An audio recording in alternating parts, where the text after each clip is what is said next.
Everyone thinks Stoicism is about being a robot, about feeling nothing.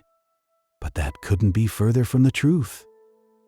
If you've ever found yourself thinking that being stoic means you suck it up, swallow your emotions, and pretend like nothing bothers you, then you're about to have your mind blown. Because what if I told you that the real power of Stoicism isn't in ignoring pain, but in transforming it into something incredibly powerful? Today, we're going to peel back the layers of this ancient philosophy and discover why its true aim isn't to erase your feelings, but to give you an unparalleled strength in the face of life's toughest moments. This isn't about numbing yourself. It's about unlocking a kind of inner freedom that most people don't even know exists. For a long time, Stoicism has had a pretty bad rap.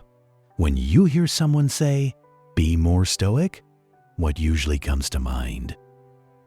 Probably a picture of a stone-faced person, completely unmoved by anything, almost cold, right? Like someone who hears bad news and shrugs, or goes through heartbreak and carries on without a tear. We often think of it as emotional suppression, a way to build a wall around yourself so you don't feel anything. This idea that Stoicism means being detached and unfeeling is a massive misunderstanding.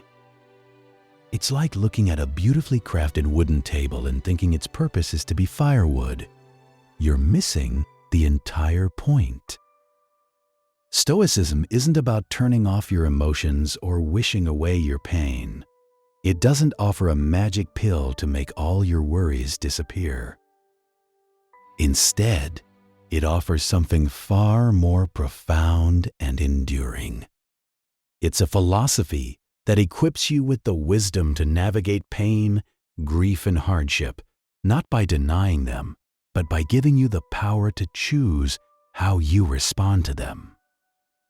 It's about building an internal fortress, not of stone, but of understanding and resilience.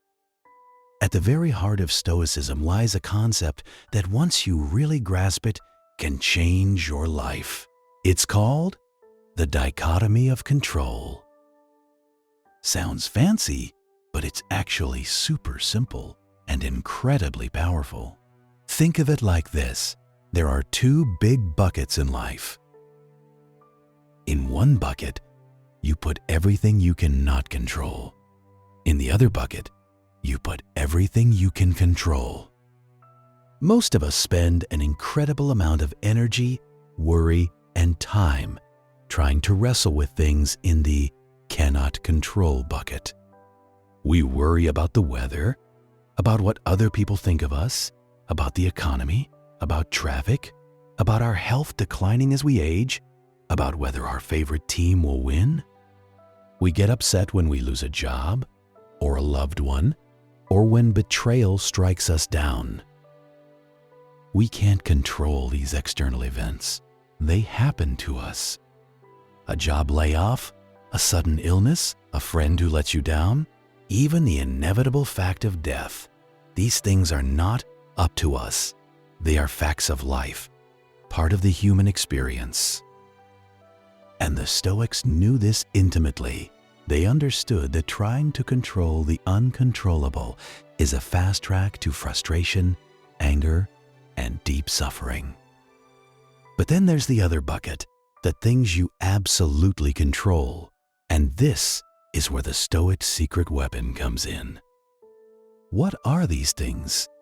They are your judgments, your attitudes, and your actions. That's it. Everything else is outside your direct control. You can't control what happens, but you have ultimate power over how you interpret what happens, how you feel about it, your attitude, and what you do next, your actions. Imagine you're caught in a sudden downpour without an umbrella. You can't stop the rain.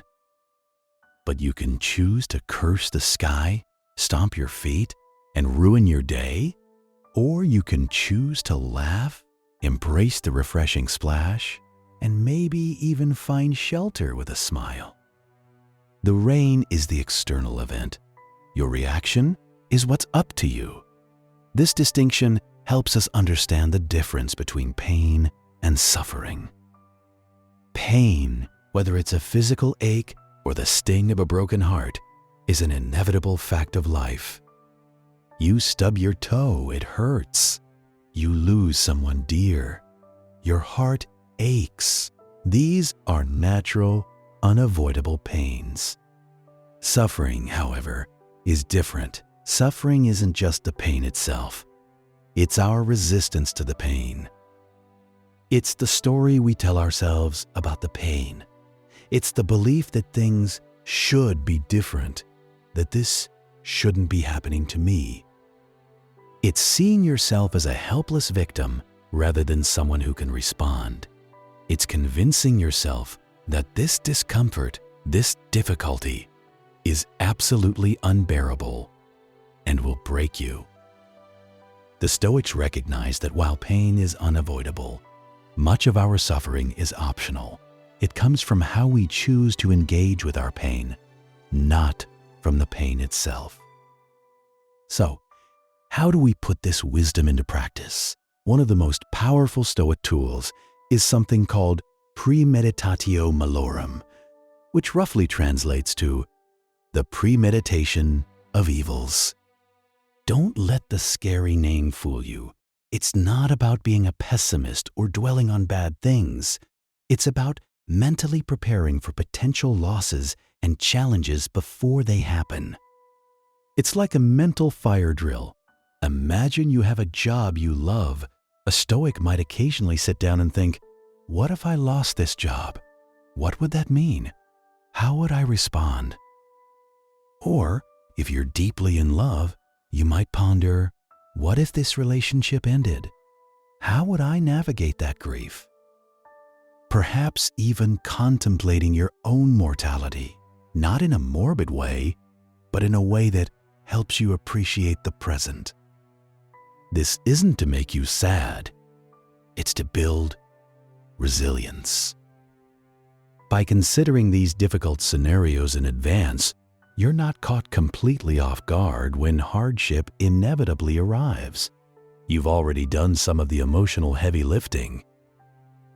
This practice doesn't numb you to potential pain. It actually strengthens you. It ensures that when a real challenge hits, you meet it with composure and thoughtfulness, rather than being overwhelmed by shock and panic. It allows you to think clearly when emotions might otherwise cloud your judgment. The ancient philosopher Epictetus, a former slave who became a profound Stoic teacher, put it best. It's not what happens to you, but how you react that matters. This isn't just a catchy phrase. It's the cornerstone of Stoic living. It means that the power isn't in escaping life's difficulties, but in choosing your response. You can't control the hand you're dealt, but you absolutely control how you play it. You know, this ancient wisdom isn't just dusty old philosophy. It echoes powerfully in modern psychology. If you've ever heard of cognitive behavioral therapy, or CBT, you'll find striking similarities. CBT is a widely used and highly effective therapy that helps people identify and change negative thinking patterns that are causing them distress. What does it do? It helps you reframe your thoughts and perceptions about difficult situations. This cognitive reframing is a cornerstone of Stoicism. The Stoics were essentially practicing CBT thousands of years before it had a name. They understood that our interpretations of events, not the events themselves, are what cause us most of our emotional turmoil. This means Stoicism doesn't erase pain, but it absolutely diminishes the power of pain to paralyze you. It's like a strong current in a river. The current is still there, but you learn how to swim with it or navigate around it instead of being swept away. Let's talk about loss, because this is where the cold, stoic misconception really falls apart. When a stoic loses a loved one, do they just shrug and move on without a tear? Absolutely not. A stoic grieves sincerely. They allow themselves to feel the profound sadness, the emptiness, the ache that comes with such a significant loss. They do not deny the reality of that pain. That would be denying reality itself, which is very unstoic. But here's the difference. While they feel the pain, they don't allow themselves to be utterly consumed by suffering. They understand that while the loss is immense, there's nothing they can do to change it. So, their focus shifts. They practice gratitude for the time shared, for the memories created, for the lessons learned from that person. They accept what cannot be changed and focus on what can be done. This approach isn't detachment, it's a deep, courageous engagement with reality. It's about loving profoundly, experiencing loss authentically, and still finding the strength to carry on, to live a virtuous life in their honor. Think of it like this. When a beautiful vase breaks, you can mourn its loss, but you can also appreciate the beauty it brought to your life and understand that all things are impermanent.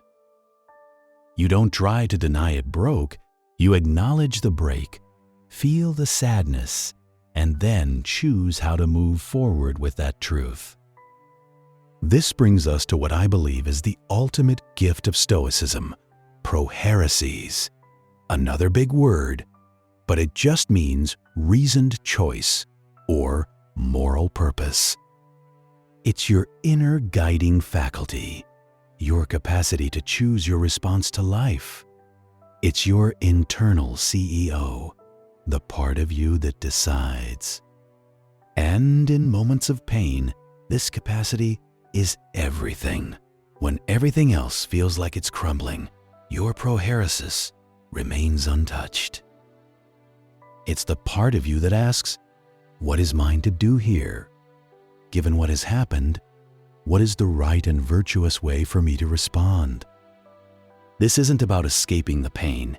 It's about meeting it head on. It's about facing adversity with courage, with integrity, and with presence. Instead of letting pain dictate your actions and overwhelm your mind, you become the one in charge. You choose to engage with the pain, to learn from it, to grow through it.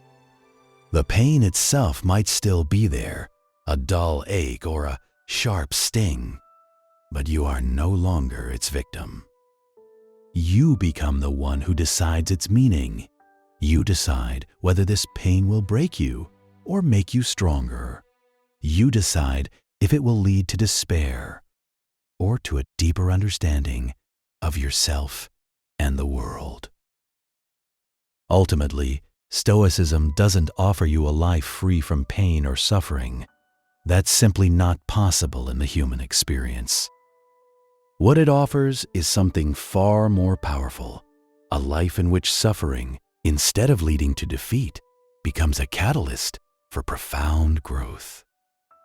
It arms you with the tools to navigate life's inevitable storms, not by wishing them away, but by becoming an unshakable captain of your own ship. It frees you from being tossed about by external events and anchors you to your own inner strength, giving you the power to choose how you live, no matter what comes your way. If you want to understand more about these ancient ideas, click on the video appearing on your screen right now.